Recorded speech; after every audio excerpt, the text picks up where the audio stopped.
अखण्डमण्डलाकारं व्याप्तं येन चराचरं तत्पदं दर्शितं येन तस्मै सद्गुरुवे नमः।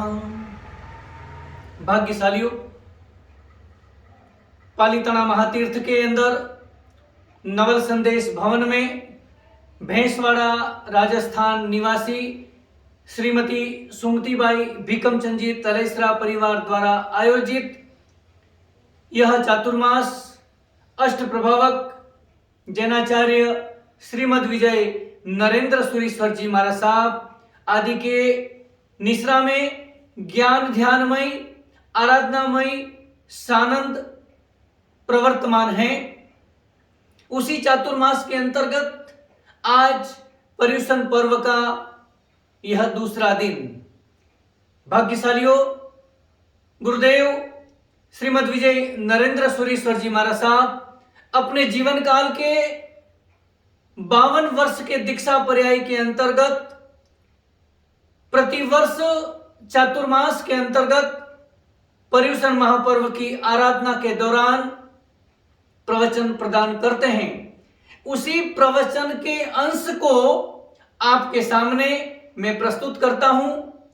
प्रत्येक श्रावक श्राविका को पर्युषण पर्व के 5 कर्तव्यों का भली भांति पालन करना चाहिए। 5 कर्तव्य: हमारी प्रवर्तन, साधर्मिक भक्ति, अठम तप, चैत्य परिपाटी और पारस्परिक समापना। इन 5 कर्तव्यों का जीवन में पालन करते हुए आराधना को आत्मसात करना है। ज्ञानी भगवंत कहते हैं, व्यक्ति कहीं पर भी रहे, परिस्थिति उसकी विपरीत हो तो चलेगी, परंतु मनस्थिति आराधना के अनुकूल होनी चाहिए। और वह आराधना के अनुकूल मनस्थिति कब होती है? जब सत्य साहित्य का वांचन किया हो, सद्गुरुओं का संग किया हो, परमात्मा की आज्ञा का अक्षरशः पालन किया हो, तो जीवन के अंदर हमारी प्रवर्तन अर्थात हिंसा नहीं करना, अहिंसामयी जीवन जीना, आचार में अहिंसा, विचार में अहिंसा, जीवन में अहिंसा। हमारे प्रत्येक क्रियाकलापों के अंदर हिंसा नहीं होनी चाहिए। ज्ञानी भगवंत कहते हैं, पग पग पर, पल पल पर इस संसार में हिंसामय वातावरण है, तो हम उस हिंसा से बचें और अपनी आत्मा के अंदर आराधना का आनंद प्राप्त हो। इसलिए यह हमारी प्रवर्तन का भली भांति से पालन करना चाहिए। दूसरी बात, साधर्मिक भक्ति।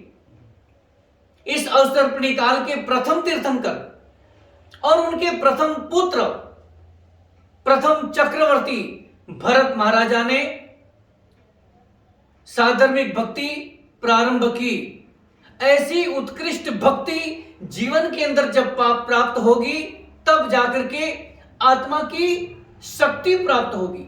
आत्मा के अंदर अनंत गुण भरे हुए हैं, अनंत गुण का प्रकटीकरण होता है और वह साधर्मिक भक्ति से जीवन के अंदर प्राप्त होते हैं।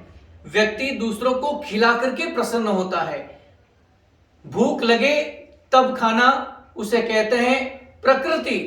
भूख नहीं लगे फिर भी खाना, उसे कहते हैं विकृति। और भूखे रह करके दूसरों को खिला देना, यह है संस्कृति, यह है हमारी साधर्मिक भक्ति। तीसरी बात, अठम तप। तप जीवन के अंदर होना चाहिए। तप तत्काल पवित्र करता है, तन को पवित्र करता है, और वह तप जीवन के अंदर जब होगा तब व्यक्ति गप से दूर रहेगा, तप से जप की ओर आगे बढ़ेगा।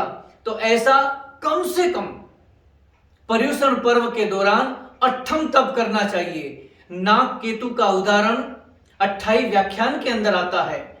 पूर्व भव की साधना इस भव के अंदर जब अनुकूल हुई, इस भव के अंदर जब जाति स्मरण ज्ञान के द्वारा प्रकट हुई, तब वह नाग केतु भी मोक्षगामी आत्मा बन चुकी। उसके बाद चैत्य परिपाटी, विभिन्न मंदिरों के अंदर, जिनालयों में परमात्मा की भक्ति करना, तन मन धन से, अहो भावना से जीवन के अंदर यह भक्ति होगी, तब परमात्मा के प्रति प्रीति जागृत होगी। और उसके बाद क्षमापना, पर्युषण पर्व का प्राण, क्षमा देना और क्षमा लेना। क्षमा वही दे सकता है जो जीवन के अंदर इन सद्गुणों से भरा हुआ होता है। तो भाग्यशालियों, यह 5 कर्तव्य जीवन में प्राप्त करके हम अपनी आत्मा के अंदर आराधना का आनंद प्राप्त करें, तो ही जाकर के इस भव की साधना आने वाले भव के अंदर काम में आएगी। पर्युषण पर्व के दौरान दूसरे दिन बस आज इतना ही। जय गुरु राजेंद्र, जय गुरु देवेंद्र, जय गुरुदेव।